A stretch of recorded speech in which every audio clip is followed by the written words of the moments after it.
whether you're a person of faith or whether you'd say you're not a person of faith, I think that deconstruction process and evaluating process and questioning process is tremendously helpful.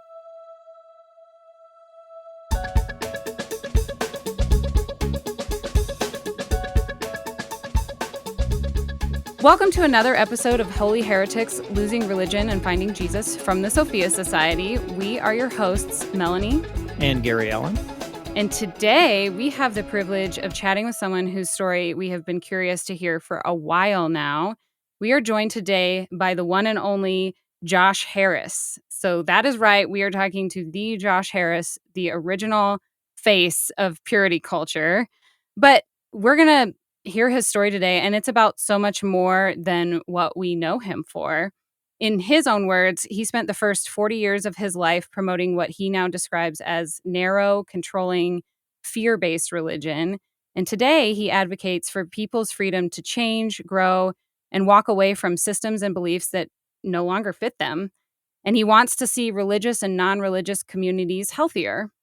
And he compares himself to the fictional character Benjamin Button, who lived a backward life. He became a best-selling author at age 21, the lead pastor of a megachurch at age 30, and then only at age 40 did he attend a graduate school of theology. Throughout his whole career, he's written books, spoken at TEDx, and even made a documentary film.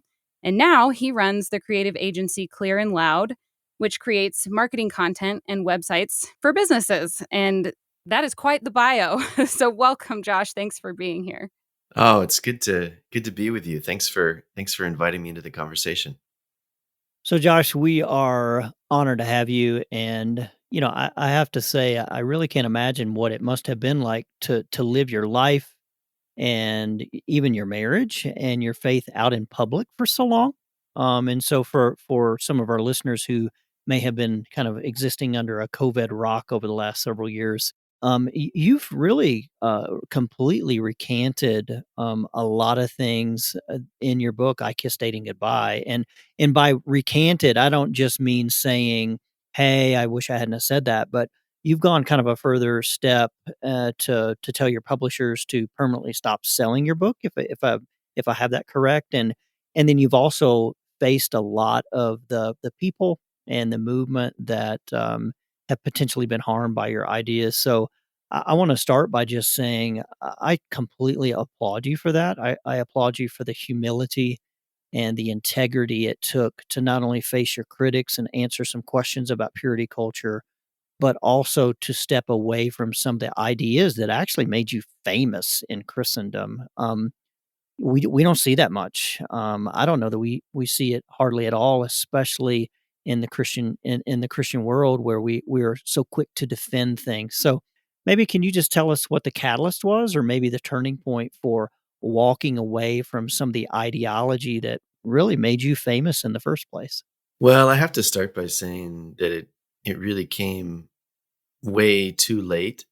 And I know that, the apologies and the unpublishing of books doesn't help people who were influenced by, shaped by the ideas in my writing and teaching. So I carry that with me, and it's something that,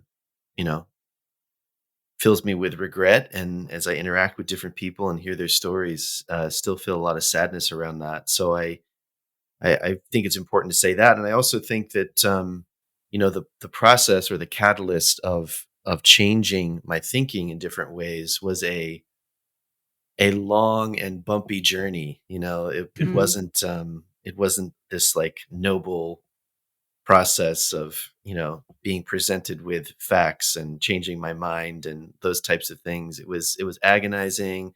I was scared along the way. I didn't want to along the way. I wanted to run from the process.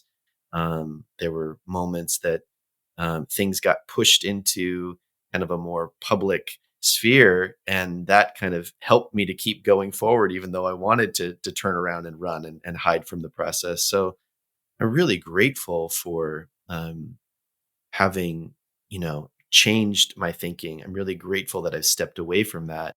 But I also just have to be honest that it was a really messy process. So I guess the answer to your question about the catalyst is just that it really began when things began to fall apart over 10 plus years ago in the church I pastored. uh, we started to see as a leadership team that our leadership had created an environment that was highly legalistic, highly controlling, a culture where people felt like if they messed up, they'd be rejected. We talked about grace, we talked about the gospel being central, but the reality was that it was not like that in practice in many ways. And that was the first time I started, basically saying, "Wait a second, I think my book is part of this too." Mm. Mm. Wow. and and long, story short, the church ended up going through massive disruption, crisis, church split, denominational split, lawsuit about reporting sexual abuse. I saw that I had made huge mistakes as a leader, was very disillusioned with myself, very disillusioned with the whole, kind of church structure that I was a part of, and ended up moving across the continent to Canada and to Vancouver, BC to go to a graduate school of theology, which was my first time pursuing um, formal education. So that tells you a lot about Hmm. my background and so on. But that was really the beginning of things beginning to unravel for me. Mm. I remember seeing your post when you went public with all of this. And if I remember correctly, you even mentioned not being really sure about Christianity anymore. So I'm just curious, beyond just like questioning your book, what was going on internally for you at the time, or what part of um starting to question the legalism and even purity culture made you then start questioning your faith in general? Or was that just a totally separate thing?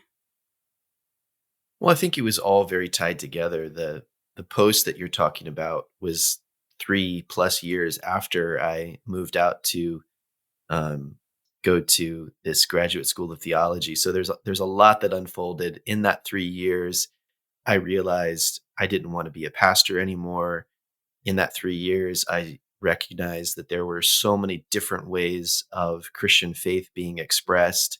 The other thing that was happening during those 3 years is that Trump ran for president, won the presidency. I began to see ways in which the brand of Christianity that I had been a part of and had promoted was completely in bed with that version of republicanism and politics. And there just Mm. were so many levels at which I um, felt like I didn't fit anymore in the faith that I had been a part of. And I, it's not, I'm not trying to blame my shift in faith on Trump. But there's a sense in which everything that I tried to engage with spiritually just reminded me of things that had very negative connotations. Going into a church building and being in a worship service reminded me of all of the church drama, the power struggles, the politics that took place there. I basically just got to this place where all I could see when it came to Christianity where all of the human, the machinations of power and Mm. greed and all those kinds of things.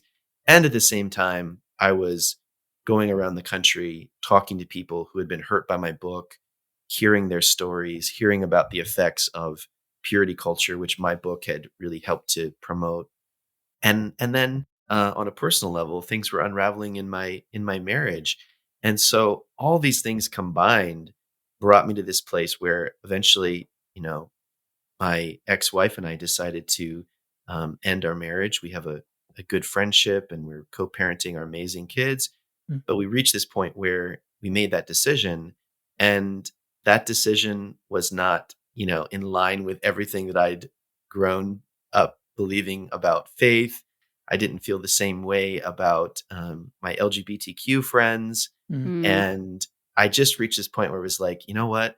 I do not want to try to defend, explain, justify myself anymore. And essentially just came out and said, look, guys, I'm not at the same place. I really just wanted to be left alone by Mm. Christianity. Mm. And I still feel that to a certain extent. Um, but that's the moment that you're describing, Melanie, of Mm. me coming out and just saying, I'm not at the same place. I don't want to be held to these same standards. I'm not believing or living them anymore. I don't want there to be this huge gap between what people perceive me and think that I am and what I actually am. So did they leave you alone after that? Well, affirming LGBTQ people is a great way to get Ha, evangelicals to leave you alone. Right. And they gosh. all assumed, because I marched in a gay pride parade, they all assumed that I was gay. That's the fastest way for people Mm, to, Oh, for man. Christians to leave you alone, because then they just completely write you off. It's like, oh, that's the narrative. right. So Right. Mm. yeah. So Hmm. Yeah. yeah, in a wonderful way, they have left me alone. Mm.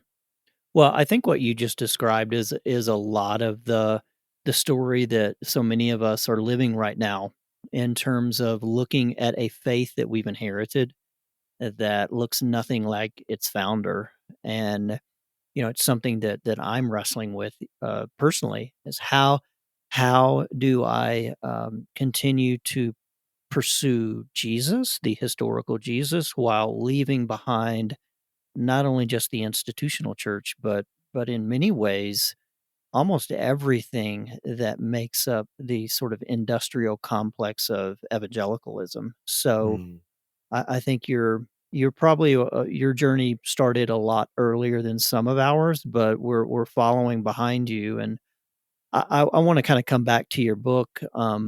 It really scratched an itch within evangelicalism, which I think you've alluded to already, which is to provide very simple, legalistic answers and kind of binary framework for things that are incredibly actually complex, like Mm. I don't know, sexuality or same-sex attraction. And when we look at human sexuality or gender or a healthy sexual ethic, it's incredibly complex, even if you don't believe in Christianity.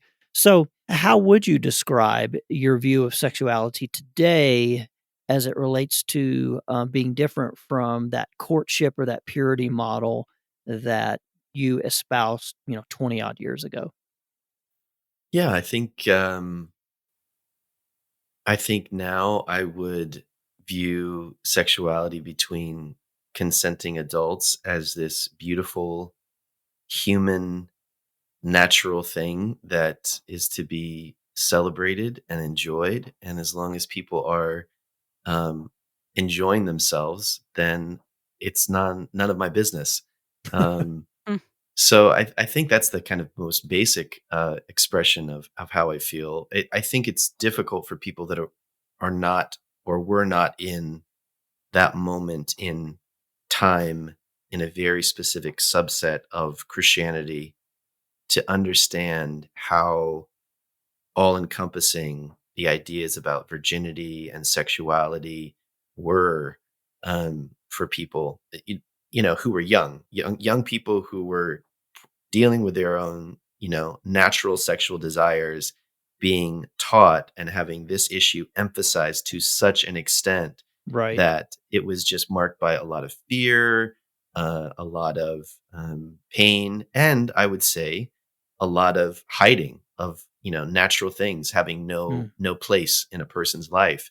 And that leads to, I think, damage, and I think it leads to very unhealthy sexual behavior. Mm. Mm. So, Josh, we recently did a couple episodes on the idea of purity within the church and kind of how it's this whole who's holy enough to get God's grace litmus test kind of thing. But then we also spent some time talking specifically about purity culture and its effects. And I shared some of my experience as a woman who grew up in purity culture. And what's crazy about my story is even though I was very much in that I Kiss Dating Goodbye world, I actually never read the book. I That's somehow great. got away. Well, my older sister did, and then I kind of weaseled my way out of it. And I kind of walked away from Christianity for a while. And when I came back, I was at this point of like, okay, I need to like rethink how I think of relationships and dating and all that. And I wasn't like, oh, I want to court people now, but I was like, I need to like reorient my mind. And one of the books I did end up reading then was one of your other books called, I think it was called Not Even a Hint at the Mhm. time, but I think That's it right. got retitled later. Um, and that one I really kind of jumped on board hard with because like the idea at least that I picked up was like I just want to make God happy and the way I can do that is by following all these rules and making sure I don't make my Christian brothers stumble and all that kind of stuff. So most people talk about your I Kiss Dating Goodbye book, but I'm just curious to know how you feel about that, the Not Even a Hint book now, and even what you might say to someone who did read that one and took it all to heart, or even maybe to someone who still kind of tries to live by those principles now. Well, the short answer is I unpublished that book too. Um, I I think that that is just a continuation of a lot of the same ideas with a hyper focus on the issue of lust and sexual desire in trying to be helpful in writing out of my own struggle with lust and so on. That book was this attempt to express God's grace and communicate that he forgives and that he can enable you to obey and so on. But the overall, I think, effect of it is to, again, put a hyper focus on something so that people are so preoccupied with how they're doing in that area, whether or not they're struggling, whether they're causing someone else to struggle. And again, it creates so much weirdness. Hmm. It creates a lot of, I think, undue tension and guilt and shame. Mm, And so I just cringe when I think of that particular book. mm, I wanna kinda jump in there because I think you said something really critical in terms of the hypervigilance and the focus on sexuality that the church played for all of us growing up, and we referenced this in an earlier podcast. Can you imagine what the church would look like today if there would have been room for other conversations? You know, if there would have been room to talk about poverty or racism or nationalism or, God forbid, capitalism. But none of those conversations happened for so many of us because the It's true. only thing we talked about was, you know, are you keeping yourself pure? Did you masturbate? How much, porn did you look at? How far did you go with your girlfriend or boyfriend? And It's it I true. it's sad to me because we have an entire generation of malformed Christians that were so focused on sex, so we let all these other problems that Jesus actually talked about, we just kinda dropped those, so, Mm. that's an incredible point you just made. mm. Yeah, and another aspect of your experience that I haven't ever heard anyone talk about is the fact that you were 21 years old when you first got published, and then at the age of 21, you went from no one. You were just a young man trying to figure out, "How do I live out these things that I've been taught by the church?" And then you were catapulted to, appearing on all sorts of TV shows and book signings, and, you became a celebrity at the age of 21 years old, and Gary Allen and I have talked about this before. I, for one, am very glad that things I thought at the age of 21 years old were not published for the whole world to see, because I would be very ashamed, I'm sure, of what I thought was truth and good and whatever back then. Um, but I think one of the aspects that's really frustrating about your story is how the older and wiser Christians treated you. Um, I feel like, instead of them coming alongside you and saying like, "Okay, I love your ideas. Let's talk them out. Let's add some wisdom to your youthful passion." I think they just like were like, "Oh, he's saying all the things we want him to say." And so then they just like threw you to the wolves almost. And maybe that's just like how it appeared from the outside looking in. But I actually feel like I see this happening a lot now, but maybe even worse because of things like YouTube and TikTok. So we Mhm. have like super young people, they go viral, and now all of a sudden they are seen as these authorities on Christian dating or relationships or sexuality. And they're even younger than you were. Mhm. Um, and so looking back, do you wish that things had happened differently with how your whole story unfolded, or do you see warning signs happening today, or like how do you wish we would treat young people now, who come in like, I got all the answers?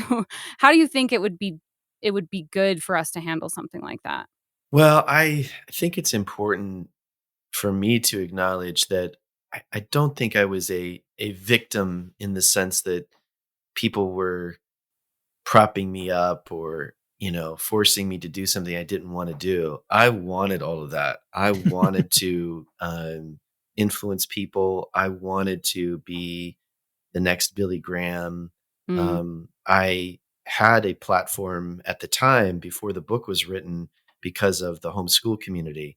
So I mm, was publishing a magazine and traveling around the country, speaking at conferences and so on, which is part of why I got the book contract, to begin with. So there's a lot of the homeschool subculture being this place where those ideas were percolating and which then spilled over into the broader Christian culture that I mm, think people don't always understand.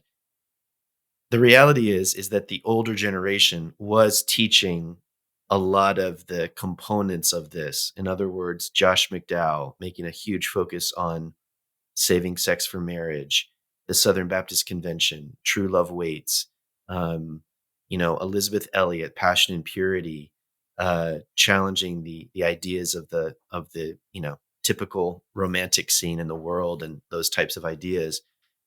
A lot of that came together. I popularized some of those things. I mm. popularized the ideas within homeschooling, which were based on family involvement, courtship. It was basically the romantic version of homeschooling. Let's keep our kids away from the public school. Let's keep our kids away from from public dating. Let's do courtship. Let's do betrothal.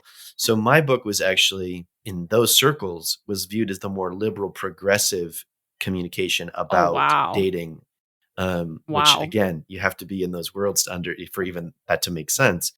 Um, but I was chasing after all that. In other words, be, I wanted to be famous for Jesus. I wanted to Mm, be a leader. I wanted to make a difference in my generation. I think there were a number of adults at the time who thought my book was stupid. I think I know of pastors and, parents and different people who tried to communicate, "Hey, this is backwards. Like, it's one thing to say don't have sex before marriage. This guy's taking this way too far." So they were communicating those types of things. But I think what we have to recognize is that built into, and you might argue with me about this, but I would say built into almost every religion, wherever there is some measurement of growth, wherever there is some expression of the importance of devotion. Christianity has to do with leaving everything behind to follow Christ, cutting off your right hand if it offends you, that type of thing. Mm, Wherever that is celebrated, wherever there are martyrs, there will be an impulse for zealous people to say, we can do more. mm, mm, And in that context, in that religious context, it's very difficult for moderating voices to gain the floor. In other words, nobody wants to be the person that stands up and says, guys, chill out. Don't take this so seriously. right. Like, you need to, because what are they at that moment? They are lukewarm. Sure. um, hmm. That's interesting. Yeah, I've never thought of it that way. But I think that is a good. I mean, I think what the internet now has done is just made that louder. That like Oh, for you ha- sure. I mean, you have. you bring up TikTok. I did an interview with a reporter who is doing a story about, it's a secular publication, but doing a story about Christian TikTok and how it's Mm. blowing up and how massive it is, and how these, young people are being rewarded by kind of taking these really strong, even abrasive stands. They're Mhm. being celebrated because they're being, bold, and they're, standing up for their faith. And I think that's also built into, the Christian faith. We have Fox's Book of Martyrs, so wherever there's persecution, that's an example of faithfulness. Mm. And so if you can do something that actually comes across as a little strange, weird, or is criticized, it actually affirms your sense of, I'm doing the right thing. I'm Mm. I'm being persecuted with Jesus. Mm. Mm.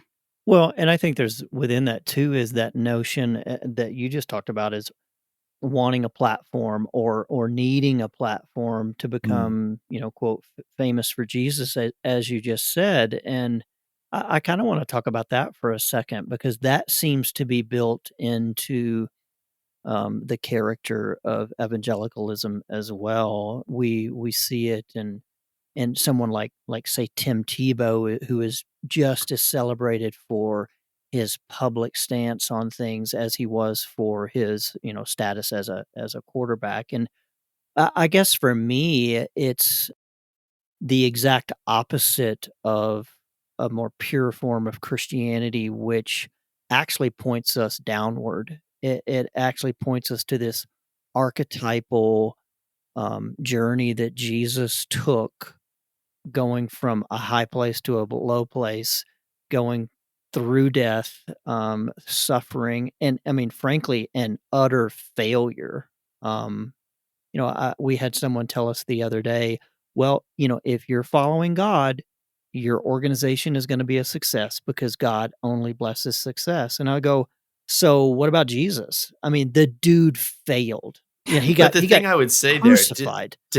just to give a little bit of a different perspective, no one in the world is more famous than Jesus. Well, And that's true, so you right? have to deal with the fact that Yeah, even though it was quote unquote failure, number one, he rose from the dead. yeah. Number two, he is, more people worship him and love him and follow him than any other person in world history. So by that standard, there's kind of this ideal, and then you have Paul, and then you go back to the Old Testament, and we have these heroes of the faith, which Mm. are celebrities whose stories people can grab hold of and Mhm. aspire to and be inspired by. And then you have the structure of the church, which sadly in the US is built around big personalities. So what are the most Right. influential churches? They're not even denominational centers anymore. They're massive churches Mm. who are driven by personality and by, the best worship music. And those are the people that Christian young people are spending at least an hour every week sitting under their teaching. And what's celebrated is the ability to influence culture and have a name. So I just think there's a lot that Mm. pushes toward that. Right. Mm. So let me ask you this, because you just said you wanted to run away from that. So what was maybe the biggest turning point or the lesson that made you simply be aware of that? Because you've obviously gone into anonymity in some level. I mean, how did you But I get there? haven't really, because I'm on a podcast right now with you talking about Yeah, it. but nobody listens. Nobody Oh, knows no. who we are, so Okay, you're okay. fine. Well, no, it's an interesting thing. I mean, this is a struggle for me, to this day, is this question of, should I just disappear, Mm, in terms of any kind of public interaction, um, or is it part of who I am as a person, just in my giftings and how I'm wired and what I want, wanting to engage with people, wanting to be in the conversation with other people, wanting to have this human connection with a broad, spectrum of people. And I can kind of like judge myself based on old Christian standards of like, oh my gosh, you're being, proud and you're mm, pursuing something you shouldn't. To wait a second, if this is just part of who I am, I have, X number of years on this planet.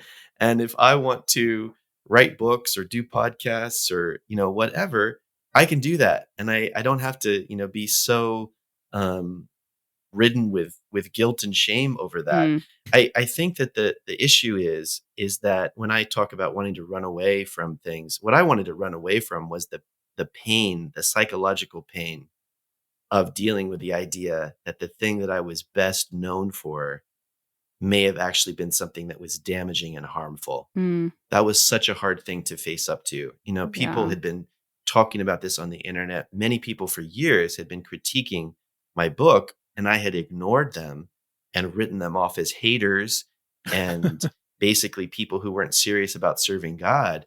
And Mm. so it took a lot of things falling apart in my own life for me to say, wait a second, these people aren't just hating. They tried to apply my book. They try to do everything right, and then they experience so much pain and disappointment, and so I started to listen, and I started to read, my own writing through a different lens, and I started to see what had shaped me. I think a lot of Christians, we kind of assume when we show up on the scene that whatever it is we believe or our opinions or the emphasis of the day is what has always been. Mm. And Right. what we lose Mhm. perspective of is, no, actually, that was just happening in those 5 years when you were 15 years old.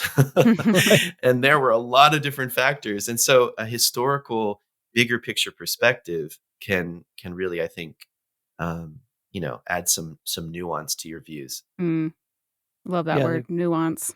yeah, you had sort of a movement that wanted to cancel purity culture, right? And kind of interesting. So I'm curious, we've kind of danced around this a little bit. Um, and I know the word, like, what does it even mean? But do you still call yourself a Christian? And what does your spirituality and faith look like these days? I don't call myself a Christian, but I'm not wanting to label myself uh, an agnostic or anything else. I want to be open to faith. I want to be open to different ways of viewing Christianity and engaging with Christianity.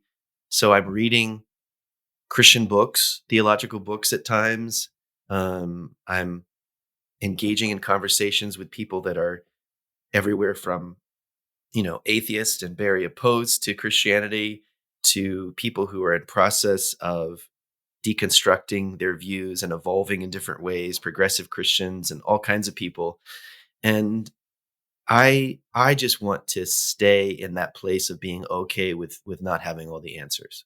Mm. I love that. So, Josh, we want to ask you one final big question, and it's a question that we ask everyone.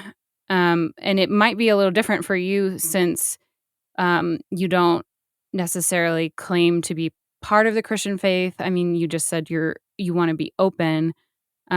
So, when you look at the future of faith in general, is there anything that gives you hope? Yeah, I think what gives me hope is the fact that people are able to communicate and connect and compare notes because of technology in a way that in the past they could not. And I think that that gives the opportunity for there to be more accountability to religious institutions. Um, I also think that there is this growing conversation around deconstruction, which means a lot of different things to different people.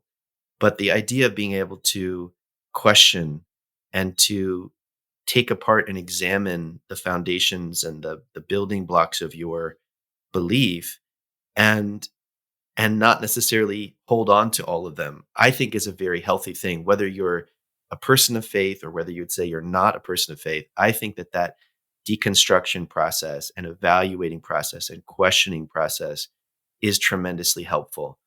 I think whenever we get to a place where we say, we got it all figured out, our castle is perfect, that's usually when we say, you know what? Our castle is so perfect. Let's attack that other castle across the way. Exactly. And I think that's where a lot of danger comes in. I think when we're in a place of listening and asking questions, and we do this. We're starting a podcast called Still Unfolding, and that name, my friend Kelly Lamb and I are doing this. Really captures this idea of You don't have to feel the need to arrive at this perfection. Mm. All your doctrine is right. Everything's lined up. You're perfectly formed. Whether you're an atheist or whether you're a Christian, we can all be in process. And when we're in process, and when we're listening, and when we're willing to question even deep things of our identity and our beliefs, it makes us open to other human beings. We see the humanity of other people. We can relate to them in a way that we can't when we're so preoccupied with being right, with having everything in place. And so that gives me hope, because I see people having those type of conversations. I have so many wonderful Christian friends that have a humble posture, who are willing to listen and to dialogue. And that's the kind of community and conversation that I hope to be a part of. Mm. I love that. Okay, we're actually going to do one last thing with you, and we didn't prepare Josh for this at all. So, Josh, we're going to ask you some rapid fire questions, and you just answer as quickly as you can without thinking. Does Okay, that sound sounds good? good. Yeah, Okay. sounds good. Okay, so the first question is there anything we should have asked but didn't? Can't think of it right now. Oh, man. All right, second rapid. What's your favorite current television show? I really like the show The Boys. Oh, that's a good one. Okay, have you seen Fleabag? I really like Fleabag too. Oh Yeah. my gosh, it's amazing. Amazing writing. Yeah. Unbelievable. All right, third question. Are you wearing pajamas or did you actually get dressed for this interview? I did get dressed for this interview, but the kind of standard uniform in Vancouver with like Lululemon pants and a sweatshirt is so close to pajamas that I'm not sure it counts, but these are not my pajamas. So yes, I did get dressed. Awesome. What's the working title for your next book? No working title for the next book. I'm very unsure about that. Gotcha. All right. So this is a pretty benign one. If travel restrictions were lifted and you could jump on a plane today and go anywhere in the world, where would you go and why? I would like to go to I'd like to go to Hawaii, because it's been a long time since I've been there, and somewhere warm with water sounds really good. It I'm with does. you on that one. Goodness. Well, thank you so much for joining us today, Josh. This has been really fun and really interesting hearing your perspective and what you've been through. For anyone who is interested, where can they find more info about you or your upcoming podcast or anything else that you're up to? Yeah, I spend a lot of time on Instagram, so if they want to follow me there, my handle is Harris Josh, so last name first. And then I also run a company called Clear and Loud, which is a creative agency, and they can hear about my work there as well. Just clearandloud.com. Exactly. All right. Well, thank you so much. We have enjoyed this time with you, and we look forward to your podcast when it comes out. Thank you guys. I really appreciate it. Hey, thanks, Josh. That's it for today's episode. Thank you so much for joining us. Don't forget to hit subscribe so you never miss any of our episodes. We have lots of fun interviews coming up. For show notes, head to holyheretics.org. We will link to all of Josh's info there so you can find him easily, and you can also find all of our social media info there as well. In case you missed it, we do have a brand new ebook called Faith Deconstruction 101, and you can get that for free by signing up at sophiasociety.org/ebook, and that is Sophia with a PH. Finally, we'd like to ask you to consider supporting us on Patreon so that we can continue to bring you amazing content. We have plans in the works to bring you content that is exclusively for our Patreon supporters, as well as all our other regularly scheduled episodes, so you won't want to miss any of that. For more information on that, head to patreon.com/holyheretics.